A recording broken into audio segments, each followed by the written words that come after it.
The year is 2009. The iPhone's in its infancy, the US economy is deep into a recession, and Domino's Pizza is about to take one of the most unorthodox approaches to revitalizing their brand that any publicly traded company has recently done. During this time, Domino's sales were declining fast, much due to negative customer sentiment around their core product, their pizzas. Same-store sales were down 3 years in a row, which is one of the worst possible things for a broad food franchise. The company knew they had to do something about this, but they didn't know how or exactly what route they'd want to take. So in this video, I'll break down a brief history of the largest pizza chain, what they did to completely revitalize their brand, and how they've used several unique approaches to continuously adapt their brand to this day. The first Domino's was actually called Dominix, and it opened in 1960 in Ypsilanti, Michigan. Brothers Tom and James Monahan buy the first store for $900. However, just 1 year later, James wasn't as into the pizza business as Tom was, so he decided to sell his half of the business to his brother in exchange for a used Volkswagen Beetle. This was the same Beetle that the restaurant was using for deliveries at the time. And that's one of the first things that Domino's introduced that was unique: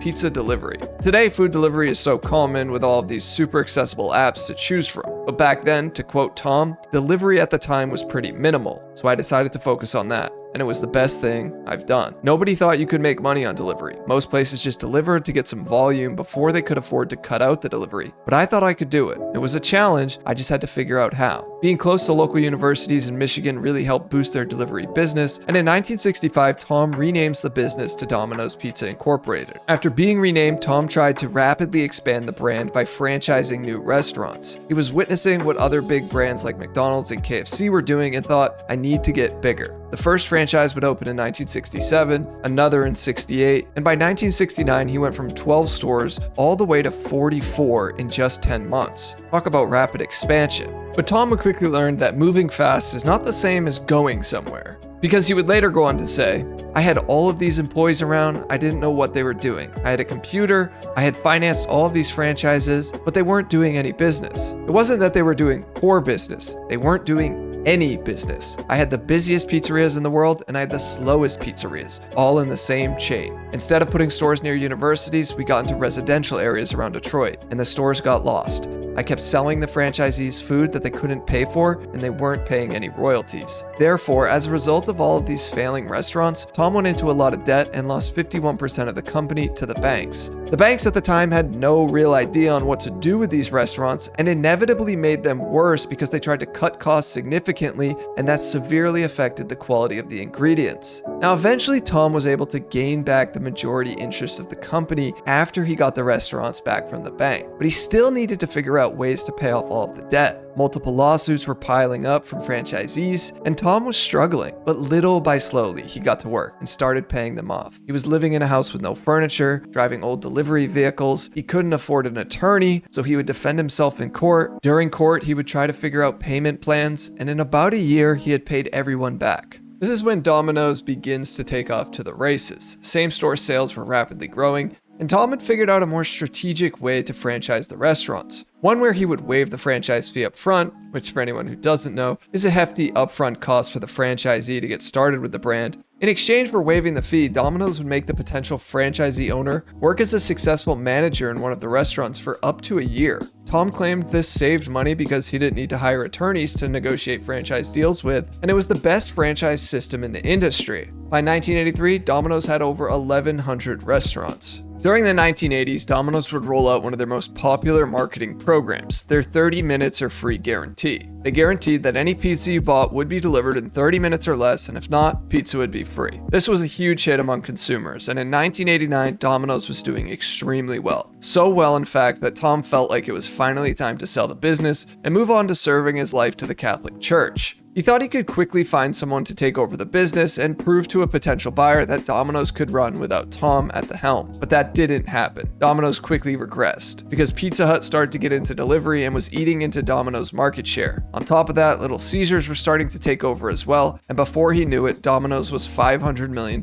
in debt. During the 1990s, Tom would return at the helm and try to turn around the company, but it didn't happen as fast as he thought it would. Over the years, several accidents from delivery drivers would force Domino's to discontinue this 30-minute deal, and in 1993, Domino's was ordered to pay $79 million to a woman who was struck by one of their delivery drivers that ran a red light. Domino's would end up changing the marketing to the total satisfaction guarantee. If for any reason someone was dissatisfied with their Domino's pizza or dining experience, they would remake their pizza or refund their money. And even though the 30 minutes or less guarantee was gone, it had been in effect so long that the marketing itself stuck with the brand inherently. With the brand still struggling though, Tom had to get back to basics, and he likens one of the biggest changes to one that came from within. Tom was a religious man and was reading a book titled Mere Christianity by C.S. Lewis, and there was a chapter in there on pride. To quote Tom, it hit him right between the eyes. It basically said that sometimes when you work harder than other people and set higher goals than other people, you do it for the wrong reasons, so that you have more than others. Tom says he thought those things were virtues. So he took what he called a millionaire's vow of poverty, selling all of his big possessions. He didn't drive luxury cars, he didn't fly first class, he didn't own any planes, and he even sold the Detroit Tigers, which he bought in the 1980s. Tom would then inevitably sell Domino's Pizza in 1999 to Bain Capital. And in 2004, Domino's would go public on the New York Stock Exchange under the ticker symbol DPZ. And for the first few years, things were going well.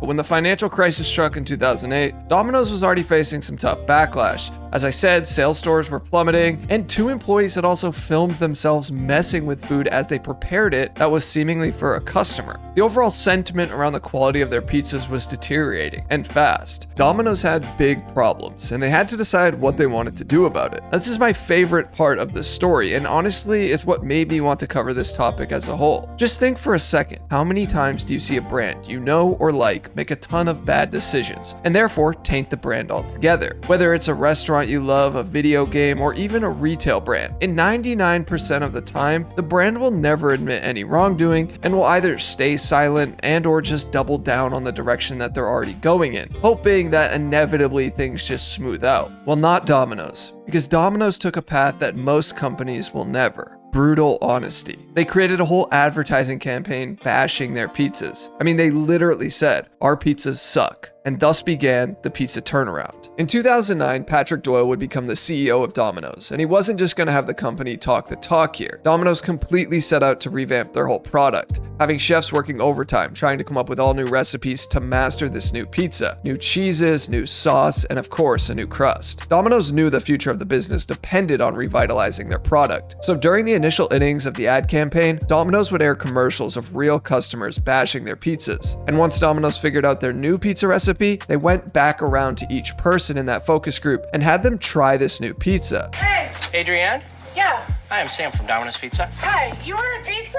Hey, did you say these things in a focus group? Doesn't feel like there's much love in Domino's Pizza. You said that? Yeah.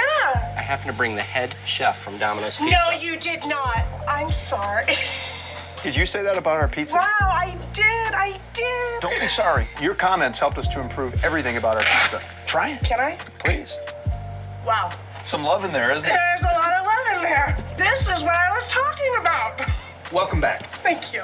This is the show don't tell tactic that Domino's utilized in these ads, and it was brilliant, filming the reactions all along the way and turning them into ads for their new pizzas. Now, Domino's admitted their faults, took swift action to figure out a solution to their problem, and then took it full circle by getting validation from the same people that disliked the pizza in the first place. This level of transparency was a huge hit among customers because it helped restore trust in the brand. Now, this may sound very basic in nature, but the truth is, sometimes all you gotta do is keep things simple by doing the next right thing. In 2010, Bain Capital would sell its interest in Domino's Pizza, and in 2011, Patrick Doyle would be named the #1 best CEO by CNBC. But Domino's knew it couldn't just rest on its laurels. The business has constantly been innovating with ways to acquire new customers and retain their already returning ones. They quickly moved to redesign their logo and update all of their stores with what they called the Pizza Theater in 2012. This was an open kitchen concept where people could witness the pizza being made as they walked into into their stores. Now, you may notice today that Domino's stores aren't very large and don't have a ton of tables for sitting down and eating at. That's because the majority of their business is takeout and delivery, but also because Domino's can save a ton of money on real estate by having smaller stores. Another vital adoption was their use of technology. Their app is a huge hit to this day, but Domino's was one of the early pioneers when it came to food apps. As of 2022, their app amounted for 75% of sales. They added something called the pizza tracker within their app, and this shows customers where their pizza is at from the process of creation all the way to delivery. Domino's was also the inventor of the corrugated cardboard pizza box that nearly every pizza place uses today. Their delivery vehicles have been on the cusp of innovation since the brand was born, and Domino's is always looking for new ways to get the pizza delivered to the customer faster without sacrificing any quality. And lastly, of course, Domino's is known for having incredible deals on their pizzas in order to garner more business. The 2 medium pizzas for $6 was a huge hit back in the mid-2000s, and they still offer a form of this deal to this day. If you were to buy 1 share of Domino's Pizza stock back in 2011, shortly after the pizza turnaround was in effect, the share would have cost $17, but that same share today would be worth well over $400. So this isn't just a story about pizza. I believe it's a powerful lesson in resilience, innovation, and the commitment to delivering excellence. Domino's journey stands as a beacon for businesses, reminding us that success isn't just found from a singular path, but if you focus on the customer first, the path becomes rather straightforward. Now, if you enjoyed this video and you want to learn all about the sneaky psychology behind the sports betting apps, well, I covered it all in this video here. Thanks for watching. Peace.